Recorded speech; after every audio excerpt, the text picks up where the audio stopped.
Imagine two people standing in the same city, buying the same coffee, paying the same rent, scrolling through the same numbers on a banking app. And yet one of them feels like saving $10,000 is nearly impossible, while the other treats 100,000 as a milestone that, while significant, feels structurally achievable, almost procedural. And the difference between them is not income alone, nor discipline alone, but something quieter and more mechanical happening beneath the surface, something rooted in how money interacts with behavior, time, and perception in the early stages of accumulation. At first glance, $10,000 is simply 1/10 of 100,000, so logically it should feel 10 times easier. But in practice, it often feels disproportionately harder. And that distortion comes from the way fixed costs dominate the early financial phase. Because when someone is starting near zero, most of their income is already claimed before they even begin saving. Rent does not scale down when your savings are low. Food does not become cheaper because you are at the beginning. Transportation, utilities, basic survival expenses all sit there as immovable blocks. And what remains after those costs is not a clean percentage, but a thin and inconsistent margin. In that early stage, saving is not a smooth process, it is jagged and fragile because each dollar saved competes directly with immediate comfort and sometimes even perceived security. So the act of saving $10,000 is not just about accumulating numbers, but about repeatedly choosing to compress your present life in small but meaningful ways. And that creates psychological resistance because the brain is not wired to reward delayed outcomes when the present feels constrained. It is wired to protect stability. And when your financial base is small, every decision feels closer to risk than progress. As a result, the first 10,000 is not built through momentum, but through interruption, where each deposit feels separate.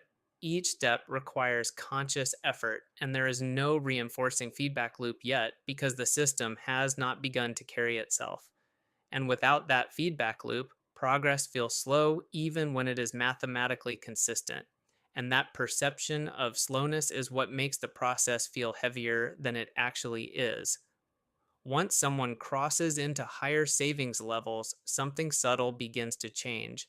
And it is not just the number itself, but the structure surrounding the number, because at higher levels of accumulated capital, money starts to participate in its own growth. And even small returns begin to generate visible increments, which introduces a new dynamic where progress is no longer entirely dependent on active input. And this shift, while small at first, changes the emotional texture of saving. The difference becomes clearer when you look at the ratio between contributions and growth, because in the early stage, nearly 100% of progress comes from what you actively save, meaning your effort is the only engine. But as savings increase, even modest returns begin to represent a non trivial portion of the total change. And this creates the perception that money is beginning to move on its own, even if the underlying math is still simple. At that point, the process transitions from pure accumulation to assisted accumulation. And psychologically, that matters more than the raw numbers because the brain starts to recognize patterns of reinforcement where each month no longer resets the effort back to zero but builds on a visible base. And that continuity reduces friction, making larger numbers feel more achievable even though they are objectively bigger. There is also a structural threshold effect happening where early savings exist below what you might call financial inertia, meaning the system has no built in resistance to reversal.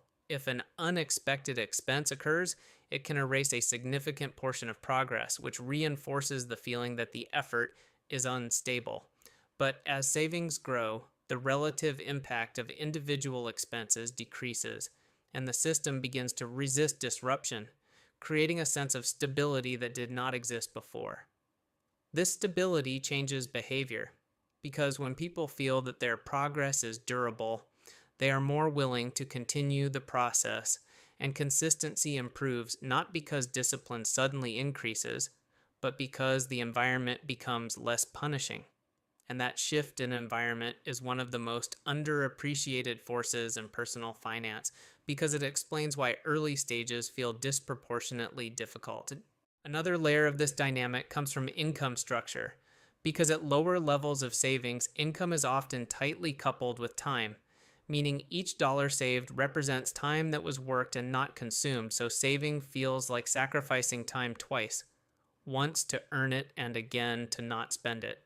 Whereas at higher levels, even if income still comes from work, the presence of accumulated capital introduces the possibility of decoupling, even partially, and that reduces the psychological weight of each saved dollar. There is also a cognitive scaling issue where humans do not perceive large numbers linearly. 10,000 feels like a complete, solid unit, something substantial and complete, while 100,000, although 10 times larger, begins to feel like part of a larger category rather than a standalone achievement. And because of that, the emotional barrier to reaching 10,000 is disproportionately high relative to its mathematical size. This is similar to how thresholds work in other systems, where the first unit establishes the pattern, and once the pattern exists, replication becomes easier. So the first 10,000 is not just a number but a template. It represents proof that the system works, and without that proof, every step feels uncertain. But after that point, the process becomes more about repetition than discovery. There is also an identity component embedded in this transition because early on, saving money often conflicts with existing identity patterns, especially if someone has spent years operating in a consumption based cycle. So, reaching 10,000 requires not just behavioral change, but identity adjustment, where the person begins to see themselves as someone who accumulates rather than someone who cycles money through expenses. And identity shifts are slow and often uncomfortable. Once that identity begins to stabilize, larger numbers become less intimidating because they align with the new self perception.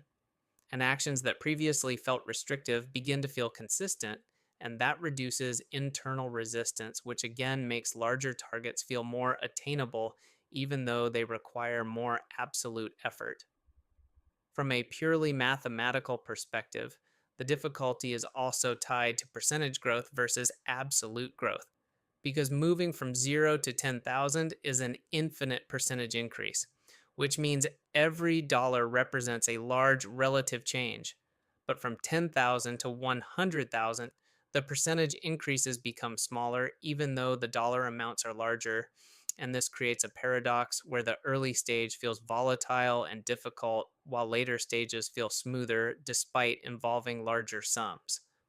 In addition, the margin for optimization increases as income and savings grow, because small adjustments in spending or earning can produce larger absolute effects, and that flexibility allows for more efficient progress. Whereas in the early stage, there is often very little room to optimize without affecting basic living conditions, which limits the ability to accelerate. There is also the role of external systems, such as access to better financial tools, lower costs, or more efficient investment options, which often become available only after certain thresholds are reached, meaning that the system itself becomes more supportive as you move forward, even if subtly. And this again contributes to the feeling that larger numbers are easier to approach.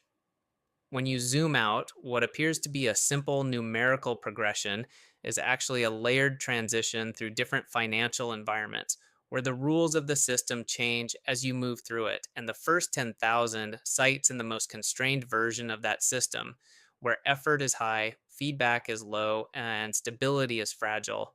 While the path to 100,000 operates in a slightly more supportive environment where feedback exists, stability improves, and effort begins to compound. So the reason 10,000 feels harder than 100,000 is not because the math is different, but because the conditions surrounding the math are different, and those conditions shape perception, behavior, and ultimately outcomes. And once you understand that, the early difficulty becomes less mysterious and more structural, not something to interpret as personal failure or lack of discipline, but as a predictable phase in a system that gradually becomes more cooperative as you move through it. And in that sense, the first 10,000 is not just a financial milestone, but a transition point where the system begins to shift, where effort starts to connect with reinforcement, where instability begins to give way to structure, and where the process of building wealth moves from resistance toward alignment, not instantly, but gradually, in a way that becomes easier to sustain over time.